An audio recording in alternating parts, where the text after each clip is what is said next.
Alright, so channel announcement. I want to do something special with the channel that no one else with a 2018 GT350 is doing, and it's going to be big, and it's going to be a journey, and it's going to be costly.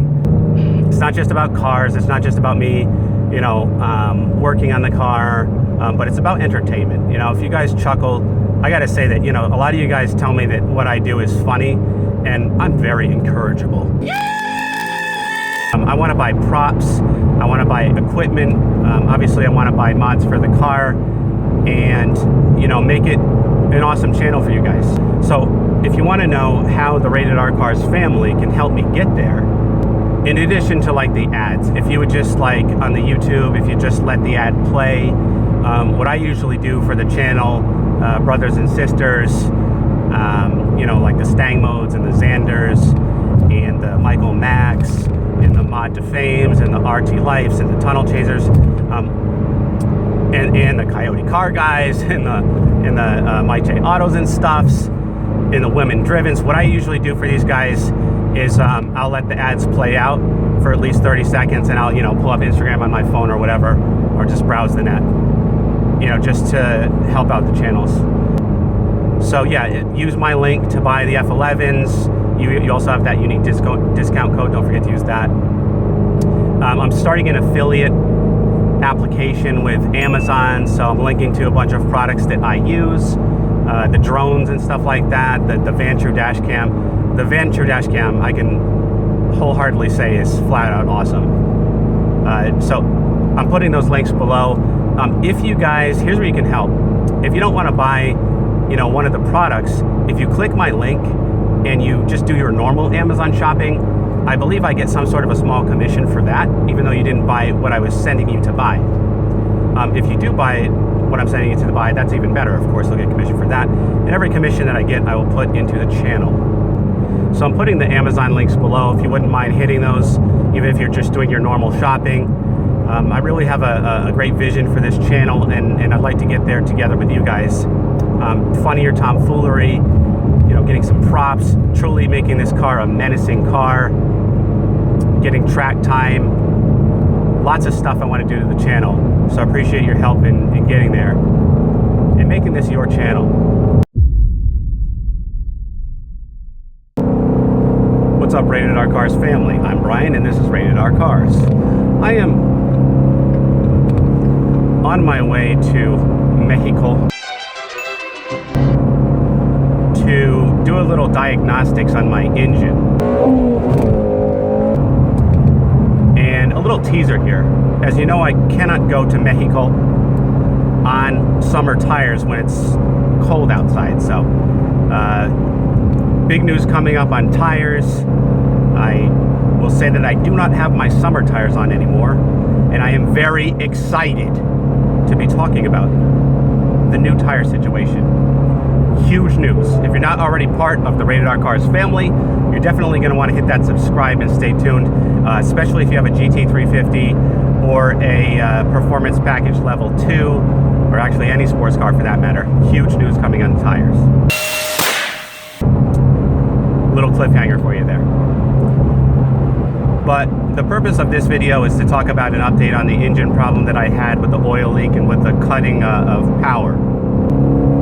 So for the engine update, I'm kind of perplexed. I took the car back to the dealer and they inspected it, and they said that there were no oil leaks and they didn't see any problems, and they had no idea about what would cause the loss of power. Now, as a reminder, right after my oil change, I was doing another video, and I did my usual ending of the video, always be kinder than necessary, and no matter what you do, always go flat out, and then I floor it, and the car just kind of sat there for a couple seconds and then took off. Here's what that looks like. Go flat out. Whoa. Yeah, it's actually leaking in multiple places here. So the causes for the oil leaks under the car and on the right side of the driver's wheel and the loss of power, I guess, are going to be left up to speculation, at least at this point. So I'm gonna, as I always do with this channel, this is a community, this is your channel. I always want to mold the channel based on your praises and your feedback for the channel. So in compiling the theories of you, the subscribers, it could be that the tech maybe left the oil cap or the dipstick loose. I tend to think that that's not the case, because when I did check the oil, it looked clean. There was also another theory that the tech had made a mess in and around the oil pan, and somehow, you know, when I was driving home, that oil got thrown all over. I think that's more along the lines of what happened. So I was going through my video footage from the Vantrue camera of my second visit to the dealer, and I did find that after they checked out the under of the engine, that they drove over and they sprayed off the undercarriage of the car. Now, first of all, that's appreciated that they did go in and do that. But the question remains, why was there oil spilled under there for them to clean? And you can see he was cleaning like under the driver's side wheel, which is one of the places where I also found the leak. So if you take a look at this picture here, you can see that obviously there's a significant amount of water and presumably all the oil left in a puddle. So they found that they noticed obviously that that the oil had leaked, but they just didn't have any explanation for it. They just said that there were no oil leaks. So I guess it's just left up to interpretation. So I think that's a solid theory, and I think that's probably one of the things that happened for the oil leak at least, but it doesn't explain that loss of power. Now, if you watched my prequel video, you'll see that I did several pulls after that initial pull, and it didn't happen again. However, I've been very easy on the car because I've been on summer tires. So we're gonna go run some tests right now, some diagnostics to make sure that that issue is gone, hopefully. So anyway, let's get to some diagnostics here. All right, getting ready to do our first launch here. It is cloudy and 43 degrees. And I don't know if the car is, 100% given the recent problems, so we're not going to go crazy here. We're not trying to set any records. I am going to use drag strip mode and do the acceleration timer just for fun.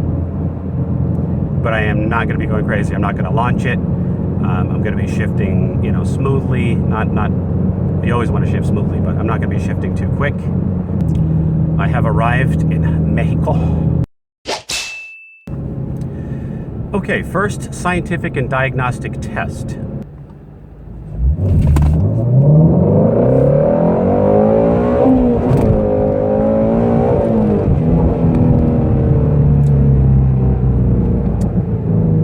I don't know. It's going to require more testing and analysis. 5.2 seconds, by the way. More testing definitely needed.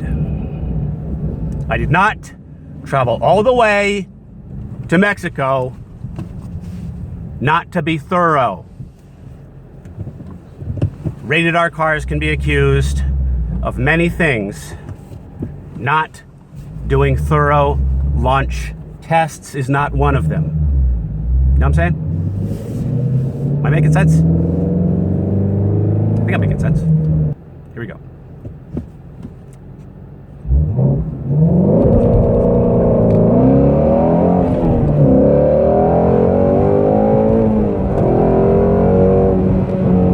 It's a fun one. A little fun there. I started to lose too much traction. So I just gave up, just for fun. But that was a good example because I didn't feel any of that loss of power. So that's good. I feel good right now. I feel good enough to perform more diagnostic tests in the name of science, in the name of the betterment of mankind, or at least Mustang drivers. What's our dude doing here? I'm gonna do one more. It would be prudent. It would behoove me to do one more.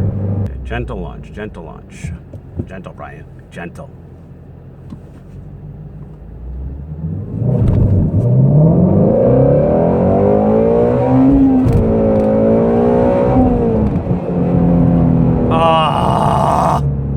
I didn't hit okay again. which means I gotta do another one. One more.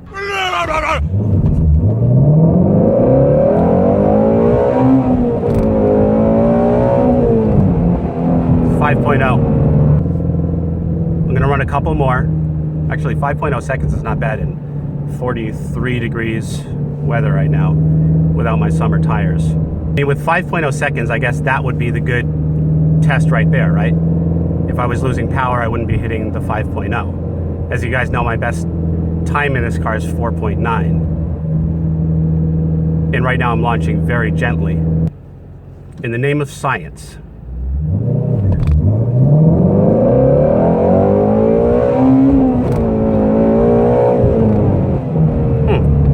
That one wasn't as good.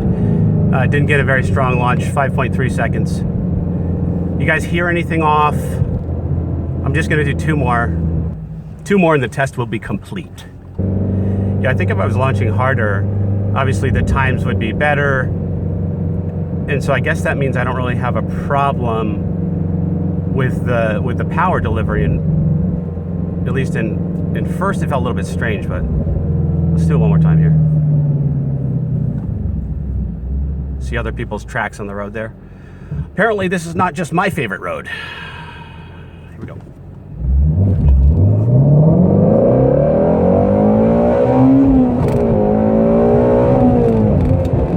Again. It's that start. I'm a little bit, let me launch a little bit harder this time. It's a little bit. Un poquito. What? I'm in Mexico. You gotta speak Mexican. Un poquito. Harder launch.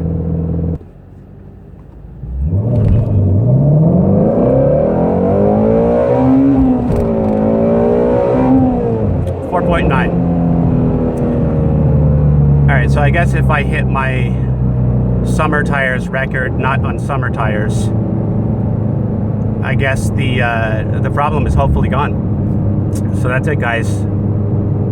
I will continue to test out the car every chance I get, which I do 24/7 on any car I get. But in the meantime, it does look like that power delivery problem is a non-issue. So maybe it's just because I had just got the oil changed, and for whatever reason, I don't know, it's related to the leak or whatever, but it does in fact seem to be gone. So that's good news.